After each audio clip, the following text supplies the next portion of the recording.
आपकी खूबसूरती को परमेश्वर पसंद नहीं करेगा। आपके अच्छे हट्टे कट्टे शरीर को, मजबूती को देख के पसंद नहीं करेगा। आपके अच्छे दिल को परमेश्वर देख के पसंद करेगा।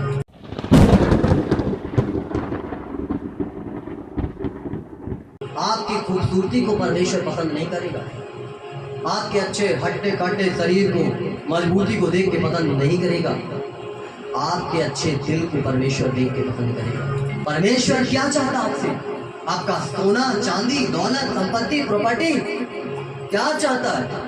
अरे उसका ही सब कुछ है जो आपको दिया है। उसको अगर आपका संपत्ति लेना होगा सेवा के लिए तो वो ले लेगा। लाख आप कंजूसी कर लेना, वो फिर भी निकलवा लेगा आपसे। आपकी आत्मा को बदल देगा, आपके मन को बदलेगा। आपके अंदर विचार आएगा कि मुझे उसकी सेवा के लिए देना है, वो बदल देगा आपके जीवन को। अगर उसको चाहिए होगा आपकी संपत्ति तो आपके मन को बदल देगा, आपके हृदय को बदल देगा, वो देने वाला बना देगा। अब अगर लेने वाला जीवन है ना तो वो देने वाला बना देगा। ऐसे विश्वास योग दास बना देगा, अपना बेटा बेटी बना लेगा वो कि आप फिर सोचोगे नहीं, आप विचार नहीं करोगे। अगर आप लोग इन परमेश्वर के नियम और कानून में रहकर आप अपने जीवन को जियोगे तो परमेश्वर आपके लिए कहता है कि तुम धन्य होगे। उसके आगमन का इंतजार कर रहे होगे अपने जीवन को पवित्र करके तो आप धन्य होगे। आप उसके लिए अगर सही तैयारी कर रहे हो, प्रार्थना कर रहे हो, अपने परिवार के साथ बैठकर प्रार्थना कर रहे हो, चर्च में आ रहे हो, संगति कर रहे हो, उसके साथ एक पवित्र जीवन जी रहे हो तो परमेश्वर आपके लिए कहता है कि आप धन्य लोग हैं। आप उसके लिए अगर सही रीति से चल रहे हैं तो आपके लिए कहता है आप धन्य हैं।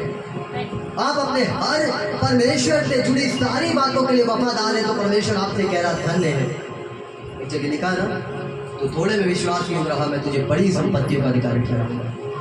जब मनुष्य थोड़े में विश्वास योग नहीं होता ना तो परमेश्वर को बड़ा काम नहीं देता। कभी परमेश्वर के जीवन को बड़े तरीके से इस्तेमाल नहीं करता। परमेश्वर को सिखाता है, मैं ये नहीं कहता हूँ कि नहीं देगा, लेकिन परमेश्वर को सिखाता और बताता और समझाता है कि वो सही सही और सही चले। परमेश्वर को पूरी रीति से तैयार करता है। जैसे परमेश्वर ने इजराइलियों को तैयार किया, 40 वर्ष तक उनको चलाया। कहाँ चलाया? जंगल में। उनको परख ले, उनको देख ले।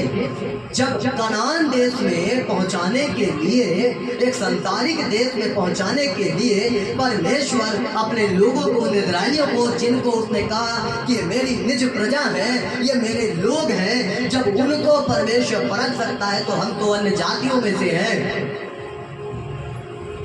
जब परमेश्वर उनके लिए ये कह सकता है, 40 साल तक उनको चला सकता है और कहता है कि मैं इनको परख लूं कि ये कनान देश में जाने के लायक है कि नहीं है। और कितने लोग मात्र गए थे?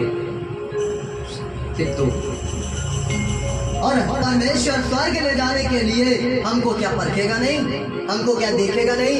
ओ हमने बपतिस्मा ले लिया, हमने उद्धार पा लिया, स्वर्ग की टिकट। बहुत से प्रचारक भी ऐसा प्रचार करते, मैं जानता हूँ बहुत से लोगों को, अरे भैया देखो मास्टर जी बपतिस्मा हो गया, अब स्वर्ग का टिकट हमारा कट गया है, अब हम स्वर्ग जाएंगे। आपको पता, रिजर्वेशन करवाने के बाद गाड़ी का इंतजार करना पड़ेगा। ट्रेन आपके घर के दरवाजे के सामने नहीं आएगी, आपको स्टेशन जाना पड़ेगा ट्रेन को पकड़ने के लिए, नहीं तो आपका रिजर्वेशन का पैसा व्यर्थ चला जाएगा, आपका बपतिस्मा व्यर्थ हो जाएगा, आपका उद्धार व्यर्थ हो जाएगा। यदि आप ऐसा विचार कर रहे हैं कि मैं बपतिस्मा ले लिया हूँ या बपतिस्मा ले ली हूँ और उसके बाद आप पाप में जी रहे हैं, आपका स्वभाव पाप से भरा हुआ है, आपको चर्च कभी आना नहीं है, आपको संगति करना नहीं है, आपको संगति में आना ही नहीं है, आपको प्रार्थना नहीं करना है, आपको पाप नहीं करना है, आप सोच रहे हो कि मैं बपतिस्मा लेके बहुत अच्छा काम किया हूँ, तो आपने सबसे गंदा काम कर लिया है। क्योंकि जो बगैर मेरे प्रियो जानबूझ के जो पाप करेंगे वो और भी मार खाएंगे। जो बगैर सोचे समझे जिन्होंने पाप किया वो तो कम मार खाएंगे, जिन्होंने मेरे प्रियो गलती से उनसे हो गया वो कम मार खाएंगे, लेकिन जिन्होंने जानबूझ के किए वो अधिक मार खाएंगे। अब विचार कर लेना, ये सब बाइबल से ही बता रहा हूँ मैं, अपने मन गढ़ंत बातें नहीं कर रहा हूँ। आपका बपतिस्मा लेना व्यर्थ हो जाएगा।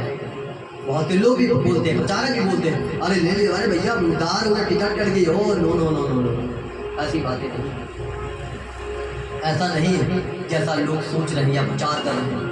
परमेश्वर के साथ एक पवित्र जिंदगी जीना पड़ेगा।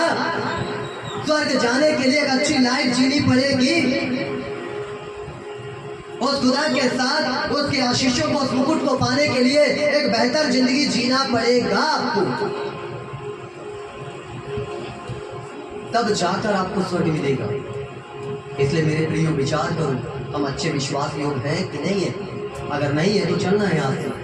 हम सही रीति से चल रहे हैं, हमारा काम सही रीति से हो रहा है, हमारा जीवन सही है, हमारी लाइफ सही है, हमारा बोलना सही है, हम लोगों के प्रति हमारा रवैया कैसा है, हम कैसा व्यवहार करते हैं, हम कैसा बात करते हैं, हम किस तरीके से चलते हैं, ये सब कुछ मायने रखता है एक मसीह जिंदगी में। आप उन लोगों के समान नहीं हो जो संसार में गाली गलौज दे रहे हैं। उनको कोई लेना देना नहीं प्रभु से, उनको कोई मतलब नहीं स्वर्ग से। आपको मतलब है, आपको जाना है।